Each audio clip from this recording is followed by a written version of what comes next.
hard to overcome, especially when it comes to junk food. It's all over the place. Anytime you step outside, you can smell the sweet, sweet scent of the McDonald's across the street. You can't escape it. It's even happened to me. Anytime I leave my house, I eat fast food at least once. It's crazy. Even when I have food at home, I find myself grabbing some sort of junk food to satisfy my sweet tooth. It's an addiction to junk food. An article from Healthline titled "How Food Addiction Works and What to Do About It" speaks on the dangers of food addictions.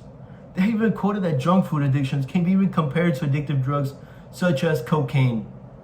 Think about that for a second. How crazy is that? You can have food addiction on the same level as cocaine. This occurs to a system in our brain called the reward system.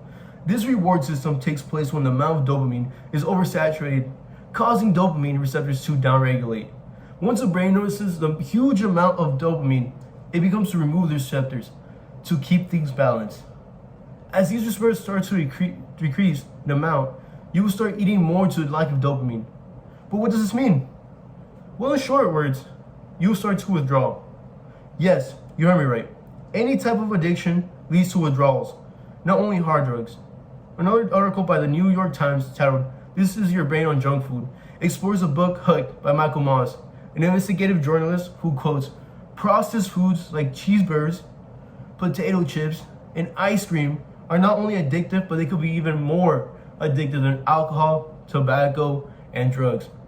Who would have thought that junk food was more addictive than drugs or alcohol?